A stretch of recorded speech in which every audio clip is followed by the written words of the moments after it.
Now, in our continuous coverage of the Israel-Iran conflict, first let us go through the top developments that are coming in. We have been tracking since the conflict began. Death toll in Israel due to Iranian missiles attacks has now risen to 8. And according to Israeli emergency services, waves of overnight Iranian strikes have killed at least 8 people, including children. Over 200 people have been reportedly wounded in the Iranian strikes. In central Israel, at least 4 people, including a 10-year-old boy, were killed and around 100 others wounded in an Iranian rocket strike. In the Arab city of Tamra, that is east of Haifa, 4 women have been killed so far. In Shefla region, another 37 people have been wounded, while an Iranian strike along the central coast in Tel Aviv district killed several people and have wounded dozens more.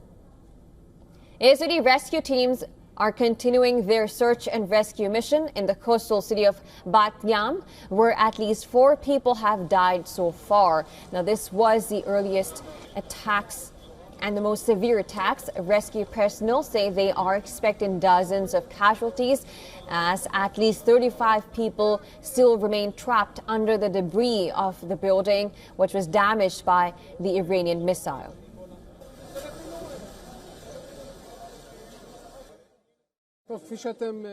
As you can see, a missile hit an 8-story building. The damage is widespread. Fire and rescue services arrived here with large forces, as our main efforts here are being spent locating people who are trapped and putting out fires. We rescued dozens from inside the building. We are continuing together with the Home Front Command and the Israel Police to carry out searches in circles beyond the building you see behind me. The damage is peripheral, and that is why we are clearing the site in much larger circles. You can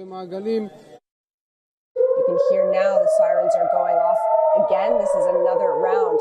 And so what happens is the sirens go off, and then you see in the sky these missiles that are sent, and then Israel's defense system, for the most part, intercepts them. You hear this very loud bang as they're being intercepted. And you can see sometimes in the sky them being intercepted, this huge light. Now, not all the time, they're not always intercepted. They have landed and they have killed several people in Israel so far. Now, we all have been talking to a lot of experts, talking about the developments coming in. Now, these are the opinions about the experts who around the globe on the ongoing Israel-Iran conflict. Just listen to what they said. One of the reasons why I think Israel, and I have to tell you, here in Israel, there's a lot of Israelis who've been, it's beyond their expectations as to what they've carried out inside of Iran at this point, not just hitting the nuclear plants, but also hitting the Iranian guards, taking out their main commandos, the head of military. I mean, they've got this intelligence which is just beyond expectations, clearly on the ground. They had at one time drones which are flying across Iran, if they're not already happening right now, plus Israeli planes, Israeli fighter jets inside the Iranian airspace.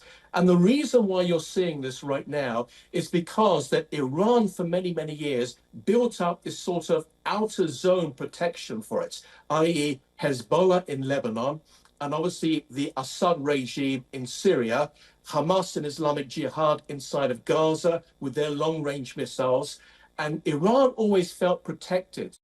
One thing that is very important is that to always remind ourselves that it was Israel that attacked Iran and invaded Iranian territory by unprovoked and illegitimate kind of the war imposition. So it's very important to know that it's Iran's right for self-defense and based on all international regulation and rules. Yeah, that's been a great question. And I posted about this before.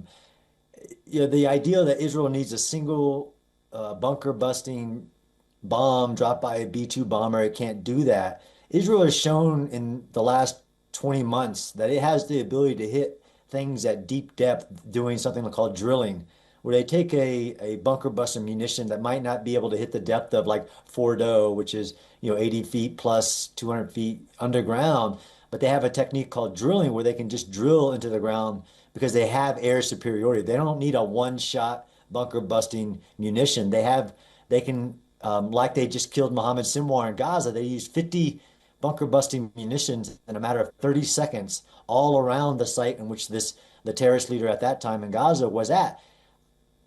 It's beyond my ability to know if they can truly hit at that depth. And again, the goal, which is for a military guy, matters. Israel has stated its goal is to roll the nuclear program back. Right? The ultimate goal is to change the Islamic regime's behavior, not to pursue a nuclear weapon.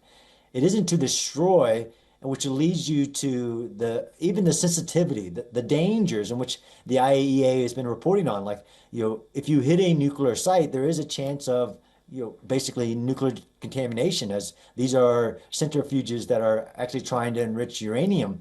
So it's a really complex operation to say, well, can they hit at that depth or not? Of course, you could seal these sites basically encapsulate them or basically cover them up, right? If you can't get to the depth. I've learned it a lot with Israel's operation is never underestimate what Israel can do, even with the technologies it has. So it's not a yes directly to your question, but it's also not a no. I'm not saying they can't do it without other capabilities. Look, I think this will go on for some days. I think it's very clear that the Israelis are really inflicting significant damage on Iran's military infrastructure. Clearly, they've taken out substantial aspects of Iran's nuclear weapons projects, and they've killed significant numbers of Iran's top military leaders. Iran, in retaliation, is now starting to strike at Israel with significant numbers of ballistic missiles, some of which are getting through because they're increasing the number of missiles being launched. So I think that this is going to continue on. I'm not seeing any indications of either side seeking an off-ramp, and I think that we should basically continue to watch this as it evolves and develops and see where both sides can ultimately take this conflict. As you know, to start a war, it's easy. And apparently Israel, for years, for decades, has been building towards that kind of first beginning of the war. The more we know, the more it appears to be brilliant in so many of its tactical aspects, including beyond just the immediate things. But to bring it to some kind of termination, to try to de-escalate, it's not that easy. So I think the combination of Putin and Trump is, in principle, a good one to try to force both sides to de-escalation. Yes. This is going to go as long as it has to go in terms of Israel's set goal to degrade Iran's nuclear program to such a level that they do not feel the existential threat that's been hanging over them for decades, actually, and calls by Iranian leaders, one after another, for the complete destruction of Israel. So Israel's in this for the long haul.